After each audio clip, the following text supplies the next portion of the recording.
한 유대인 부부가 심한 논쟁을 하다가 결론이 나지 않자 우리 이 문제를 가지고 랍비에게 가서 좀 여쭈어 보자.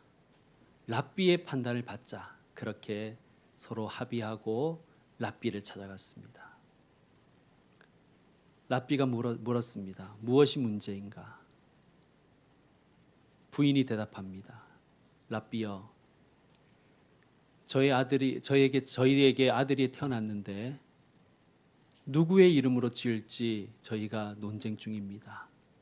저희 남편은 시아버지의 이름을 따라서 짓고 싶어하고 저는 우리 친정아버지 이름을 따르게 하고 싶습니다. 유대인들은 자식의 이름을 선조의 이름을 따라서 짓는 그러한 그 풍습이 있었기 때문입니다. 랍비가 물었습니다. 그러면 그 남편의 아버지와 당신 아버지의 이름이 어떻게 되는가? 그러자 두 사람이 동시에 대답합니다. 네, 제 아버지의 이름은 요셉입니다. 랍비가 어이가 없다는 듯이 다시 묻습니다. 그럼 뭐가 문제인가? 그러자 부인이 대답합니다.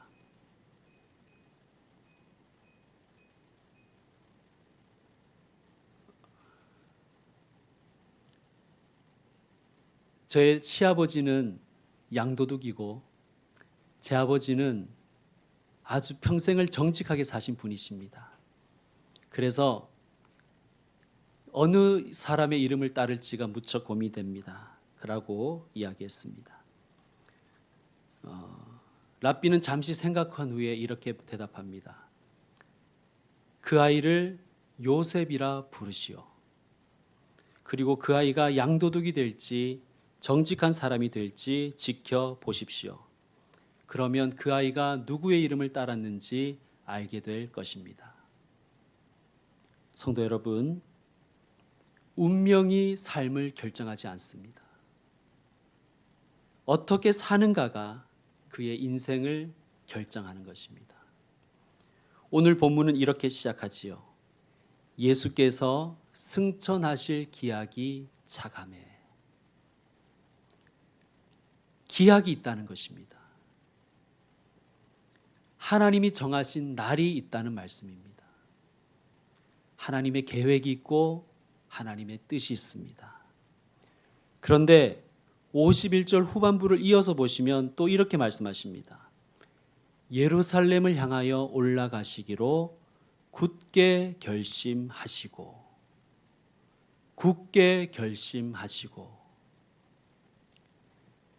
예수님은 하나님의 기약을 알고 계셨습니다. 그리고 그 기약을 믿었고 인정하고 받아들였습니다. 그런데 그 기약을 위해서 예수님은 굳게 결심하셨다고 말씀하시는 것입니다. 기약과 결심, 오늘 설교의 제목이지요. 여러분, 하나님의 기약이 있습니다. 하나님이 정하신 날이 있고 하나님이 정하신 때가 있고 하나님이 세우신 계획이 있고 하나님의 뜻이 있음을 믿으시길 바랍니다. 그런데요, 이 기약이라는 것은, 하나님의 계획이라는 것은 세상 사람이 말하는 운명 혹은 숙명과는 전혀 다른 이야기입니다. 왜냐하면 성경은 결심을 가르치기 때문입니다. 결심에 해당하는 헬라어가 스테리조라고 하는데 이런 뜻입니다. 결심이라는 것은 얼굴을 어떤 방향을 향하여 고정시키다라는 뜻이라는 거예요. 고정시키다. 그러니까 좌고우면하지 않고 좌로나 우로나 치우치지 않고 얼굴을 어떤 방향을 향하여 고정하는 것, 그것이 결심이라는 거예요. 스테리조. 그러니까 51절 뒷부분을 이렇게 번역할 수 있겠죠. 예수님은 예루살렘을 향하여 얼굴을 고정시키고 흔들리지 않고 올라가시기 위해서 이를 악무셨다. 그렇게 번역도 가능합니다. 사랑하는 성도 여러분, 능력 많으신 우리 예수님이 하나님의 기약을 이루기 위해서 굳게 결심하셔야 했다면, 여러분, 우리같이 연약한 자들, 우리같이 죄 많은 자들, 우리같이 연약할 뿐만 아니라 게으른 자들이 어떻게 굳게 결심하지 않고 하나님의 기약을 이루어갈 수가 있겠습니까? 여러분, 우리도 마음을 굳게 결심하고 하나님의 뜻을 따라가야 될 줄로 믿습니다. 성도 여러분, 우리는 이렇게 기도해야 됩니다. 하나님, 하나님의 기약이 이루어지길 원합니다.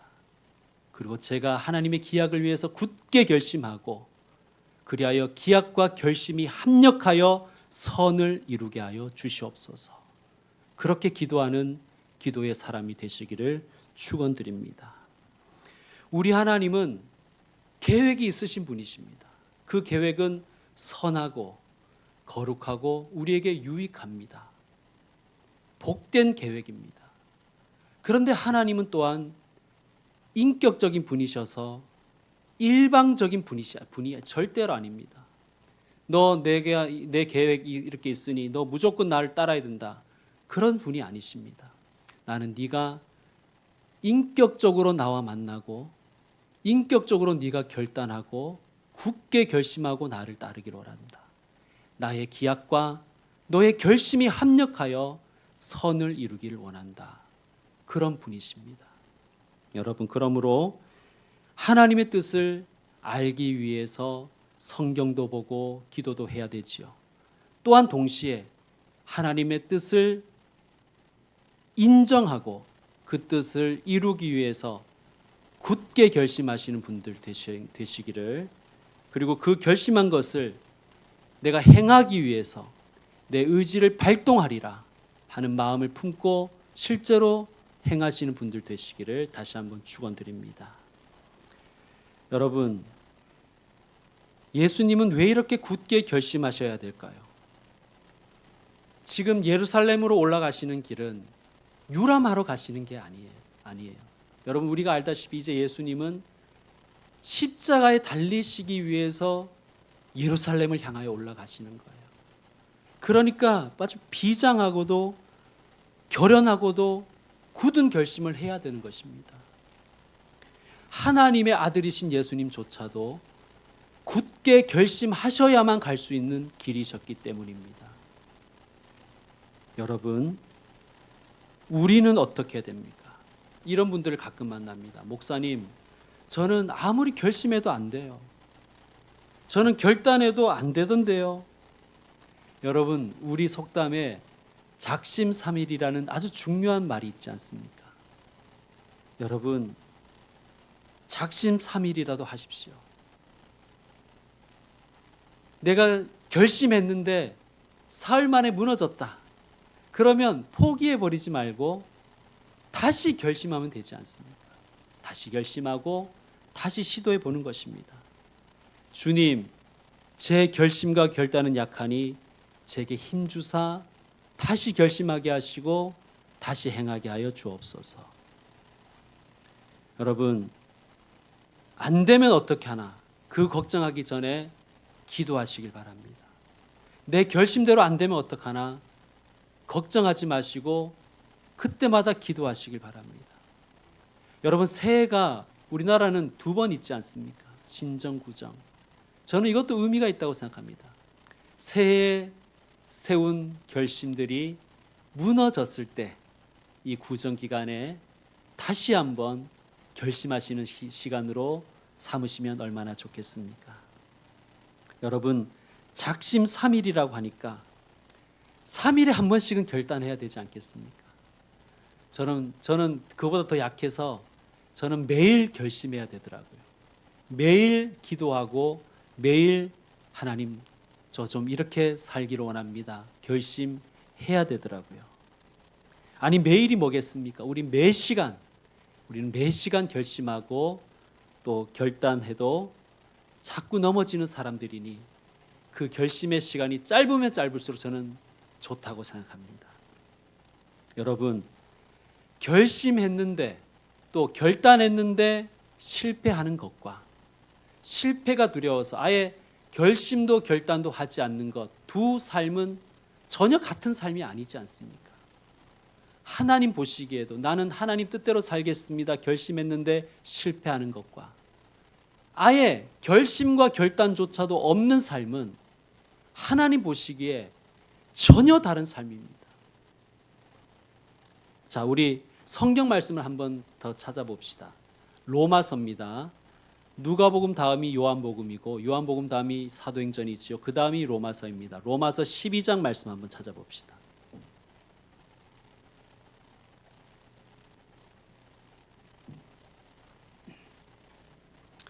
로마서 12장 1절에서 2절입니다. 로마서 12장 1절에서 2절. 자, 우리 같이 합독합시다. 로마서 12장 1절 2절 시작. 그러므로 형제들아 내가 하나님의 모든 자비하심으로 너희를 권하노니 너희 몸을 하나님이 기뻐하시는 거룩한 산제물로 드리라. 이는 너희가 드릴 영적 예배니라. 너희는 이 세대를 본받지 말고 오직 마음을 새롭게 함으로 변화를 받아 하나님의 선하시고 기뻐하시고 온전하신 뜻이 무엇인지 분별하도록 하라. 아멘. 자, 2절에 보면 하나님의 선하시고 기뻐하시고 온전하신 뜻이 있다는 거예요. 그죠? 너희는 이 세대를 본받지 말아라. 하나님의 선하시고 기뻐하시고 온전하신 뜻이 있다. 그것이 무엇인지 분별하라. 라는 말씀이 있고요. 또한 1절에 보면 이런 말씀이 있습니다. 너희 몸을 하나님이 기뻐하시는 거룩한 산제물로 드리라. 그러니까 두 가지가 다 필요하다는 거예요. 선하시고 기뻐하시고 온전하신 뜻이 무엇인지 아는 것이 필요하고요. 또한 내 몸을 거룩한 산제물로 드리겠습니다 하는 결심과 결단과 실행이 필요하다는 것입니다. 이 두 가지가 다 필요하다는 거예요. 여러분, 아무리 우리가 결심이 좋아도 방향도 모르고 결심해서는 안 되지 않습니까? 방향도 모르고 무조건 빨리 뛴다고 좋은 건 아니지 않습니까? 그렇다고 성공하는 인생은 아니지 않습니까? 또 방향을 알아도 방향은 방향이고 나는 가다가 멈출까 봐 못 가겠어. 포기하는 것과는 아예 생각도 안 하는 것은 전혀 다르지 않습니까? 우리는 방향도 알아야 되고 또 그 방향을 위해서 열심히 달려가는 결심과 결단과 실행도 있어야 될 줄로 믿습니다. 자, 다시 누가복음 본문으로 돌아와서요. 예수님이 굳게 결심하시고 처음 도착한 곳이 어디냐 하면 9장 52절 보면 사마리아입니다. 그런데 53절을 보시면 9장 53절에 보면 예수께서 예루살렘을 향하여 가시기 때문에 그들이 받아들이지 아니하는지라 라고 말씀합니다. 받아들이지 않는다는 것은 예수님을 영접하지 않았다, 예수님을 지지하지 않았다, 예수님을 환영하지 않았다는 뜻입니다. 여러분, 예수님은 지금 하나님의 기약, 하나님의 뜻을 알고 그 뜻을 이루시기 위해 굳게 결심하시고 가는 길이잖아요. 그런데 그 길에도 반대와 배척이 있다는 것입니다. 여러분, 그때 예수님의 마음이 어떠했을까요? 저 같으면 화가 났을 것 같아요. 아니, 내가 누구 때문에 이 길을 가는데 너희 사마리아 같은 사람들, 너희 같은 죄인들을 위해서 내가 예루살렘에 가는 것인데 너희가 어찌 나를 이렇게 배척할 수가 있는가? 내가 너희 위하여 십자가 지러 가는데 너희는 어떻게 나를 반대할 수 있는가? 혹시 예수님이 그런 마음이 아니셨을까 저는 생각을 해보았습니다. 그런데 만약 예수님이 그런 마음이었다면 54절에 야고보와 요한의 제안처럼 주여 불을 하늘로부터 내려주사 저들을 멸하여 주시기를 원하나이다 라고 예수님이 먼저 기도하셨겠죠. 하나님, 저런 배은망덕한 것들은 그냥 하늘불로 태워 죽여주십시오. 예수님이 먼저 그렇게 기도하셨겠지요. 그러나 예수님은 55절 말씀처럼 돌아보시며 야고보와 요한을 꾸짖으십니다. 왜요? 그 이유가 무엇입니까? 꾸짖으시고 다음에 주석 표시가 있죠. 이런 주석 표시가 있을 때 내려와서 한번 주석을 읽어보라고 했습니다. 한번 읽어보겠습니다. 어떤 고대 사본에는 55절 끝에 다음 말이 있음. 이르시되 너희는 무슨 정신으로 말하는지 모르는구나. 인자는 사람의 생명을 멸망시키러 온 것이 아니요 구원하러 왔노라 하시고. 여러분, 저는 이 부분이 이렇게 읽힙니다. 예수님이 다시 굳게 결심하셨다.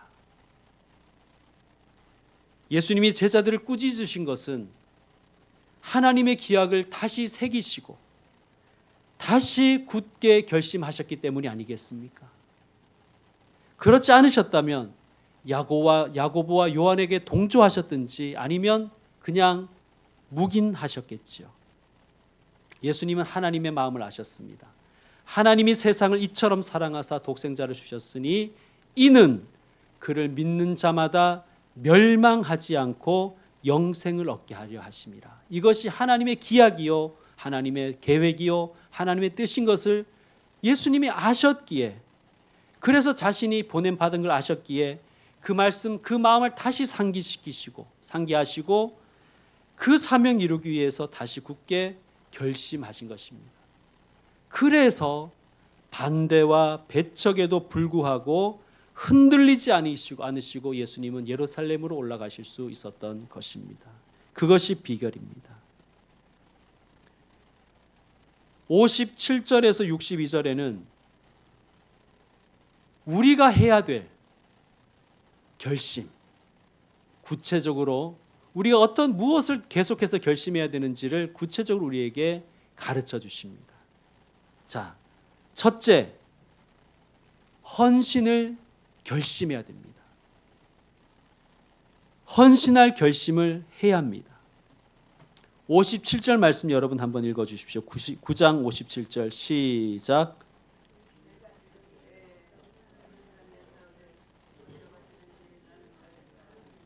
아멘. 자, 어떤 사람이요 그것 아주 자원해서 결심하고 나는 예수님 따르겠습니다라고, 심지어 어디로 가시든지 나는 따르리다라고 예수님께 말씀드렸습니다. 그러니까 제자 되기로 그냥 자기가 자원해서 알아서 온 거예요. 그런데 예수님 이런 말씀을 하십니다. 58절입니다. 합독합시다. 예수께서 이르시되 여우도 굴이 있고 공중의 새도 집이 있으되 인자는 머리 둘 곳이 없도다 하시고. 아멘. 주님 왜 이런 말씀을 하셨을까요? 알고 내 팔자야, 알고 내 신세야 하고 신세 한탄하고 계신 장면입니까? 인자는 여우도 굴이 있고 공중의 새도 집이 있는데 나는 집도 절도 없어. 뭐 이런 말씀 지금 하시려는 것입니까? 그게 아니죠. 예수님은 지금 이 사람의 중심을 먼저 보셨습니다. 이 사람은 자원했고 결심했지만 이 사람이 생각하는 영광, 자신이 받을 영광은 이 땅의 영광이라고 그는 생각했던 것 같습니다. 그래서 예수님 말씀하신 것입니다. 어쩌면 이 땅의 영광이 없을지도 몰라. 그러면서 예수님의 이 말씀은 제자에게, 그 제자 되기려고 찾아온 사람에게 이렇게 말씀하신 것 같습니다. 너 나와 함께 희생할 결심은 되어 있니? 너 헌신할 결심은 되어 있니? 라고 물으시는 장면이 아니겠습니까? 성도 여러분, 우리가 잘 아는 것처럼 노 크라운입니다. 십자가 없이 영광 없습니다. 주님을 위해 나의 물질과 시간, 심지어 자존심까지도 헌신할 결심을 해야 하는 것입니다. 여러분, 예수 믿는 길에도 눈물이 있습니다. 어려움이 있습니다. 고난이 있습니다. 그러나 주님 손 끝까지 붙들고 나아가면 영광의 날, 영광의 기약을 만날 것을 믿고 헌신할 결심을 하시는 분들 되시기를 축원드립니다. 두 번째는 지금 할 결심입니다. 지금 할 결심. 자, 59절에 보면 예수님께서 이번에는 어떤 사람에게 너 나를 따르라 라고 먼저 부르셨어요. 자, 그런데 그가 뭐라고 합니까? 59절을 우리 합독합시다. 또 다른 사람에게 나를 따르라 하시니 그가 이르되 나로 먼저 가서 내 아버지를 장사하게 허락하옵소서. 이 사람 말이 무엇입니까? 네, 알겠습니다. 그런데 주님, 제가 먼저 할 일이 있어요. 가서 내 아버지를 장사 지내고 와서 주님을 따르겠습니다. 그렇게 말하는 거예요. 아버지 장사 지내고 와서 하겠다. 이거 마땅한 말 아닙니까? 이거 당연한 말이죠. 아버님 돌아가셨는데 아버님 장례식부터 치르는 것이 우선순위가 맞지 않습니까? 우리가 아무리 뭐 교회 목사고 장로고 권사고 집사고 해도 아니 이게 인지상정 아닙니까? 아니 아버지 돌아가셨는데 아버지 장례 지내고 오는 것이 먼저 아닌가? 그런 의문이 들죠. 그런데 여러분 지금 이 사람은 제 아버지가 지금 돌아가셨는데 아버지 장례식 치르고 예수님 따르겠다는 말이 아닙니다. 이 사람의 말은 무엇이냐 하면 아버지 돌아가시면 그때 따르겠습니다 라는 뜻이에요. 우리도 그런 이야기들을 많이 합니다. 사업 잘 되면 충성하겠습니다. 취직하면 봉사하겠습니다. 애 다 키우면 결혼하면 주의 일 하겠습니다. 그런 이야기들을 하는 분들을 가끔 봅니다. 여러분 생각해 봅시다. 우리가 언제는 때가 딱 맞아서 한 적이 있습니까? 지금 못하면 나중에도 못하는 거예요. 그런데 놀라운 것은 힘든 상황인데 아무리 생각해봐도 더 급한 일들이 있는데 주의 일이 중요하다고 생각해서 그 일을 지금 하기 위해 딱 결심을 하면요, 하나님께서 정리를 해주신다는 거예요.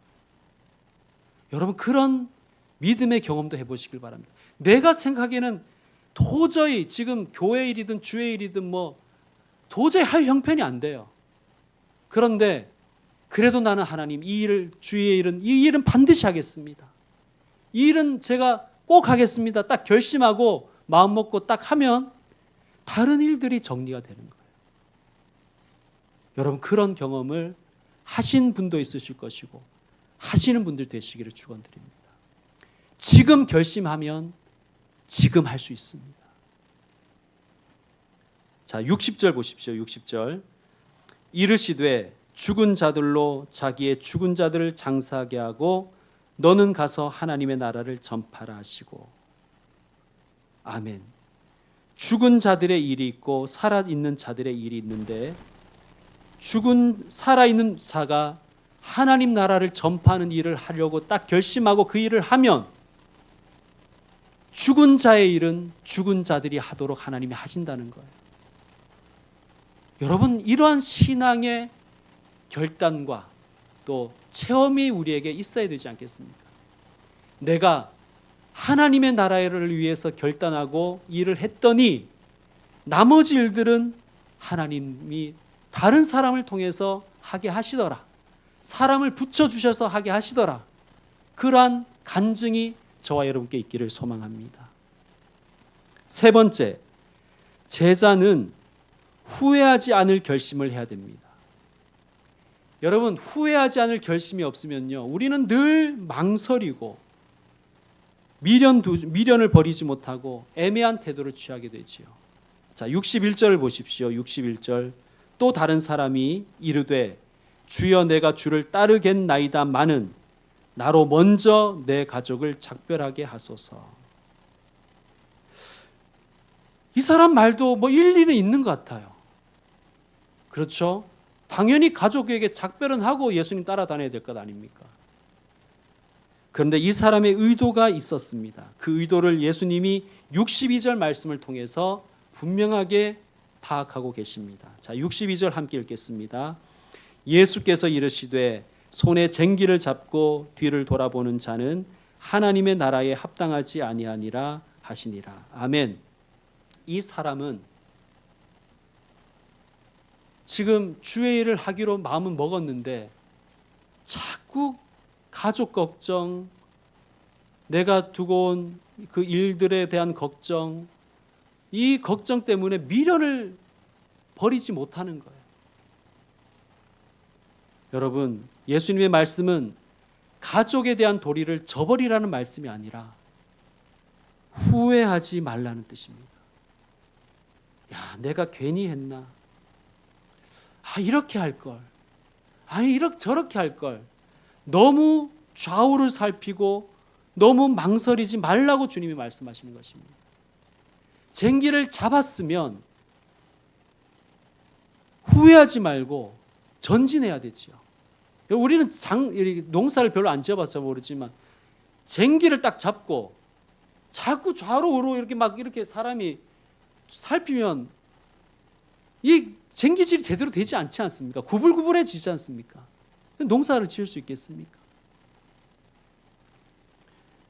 여러분,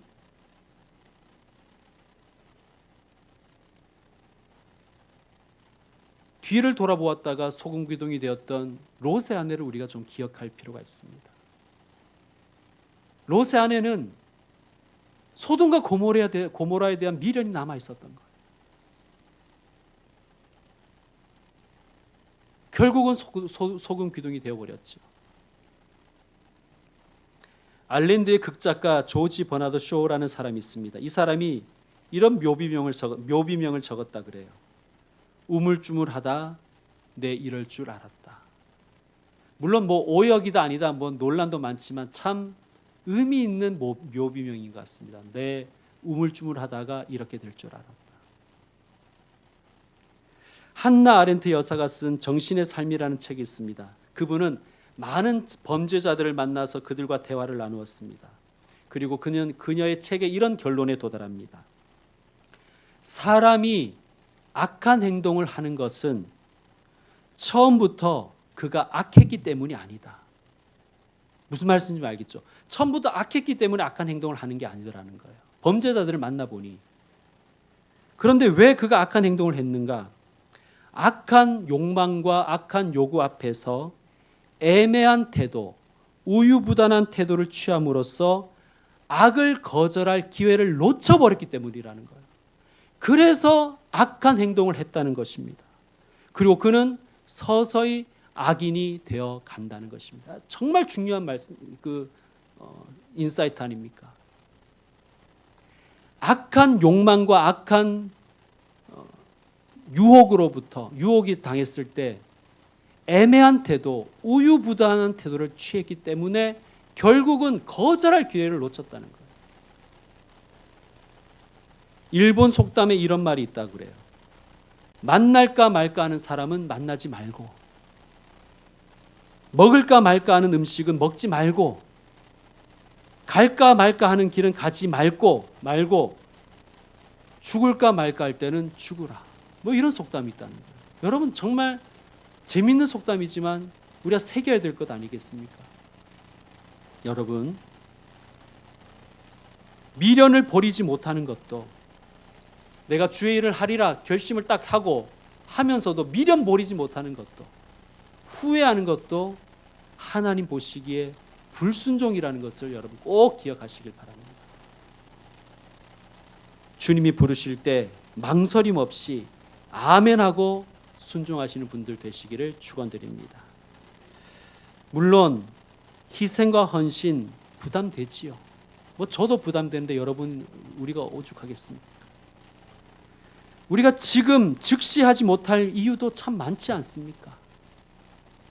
인간인지라 후회가 될 때가 많지요. 미련을 버리기가 참 어렵지요. 여러분, 그때 예루살렘을 향하여 굳게 결심하시고 얼굴을 고정하시고 이를 악물고 한 걸음 한 걸음 나아갔던 우리의 왕을 기억하십시다. 우리가 굳게 결심하고 계속 결심하며 그 길을 따라가십시다. 때로는 넘어질지라도 그때마다 다시 결심하고 다시 일어나고 다시 앞으로 나아가는 복된 주님의 제자의 길을 걸어가시는 분들 되시기를 축원드립니다. 이 시간 제가 기도의 제목을 드리고 우리 함께 합심 기도를 하는 시간 갖겠습니다. 우리 찬양팀 앞으로 나오시고요. 자, 세 가지 기도의 제목을 드리겠습니다. 첫째,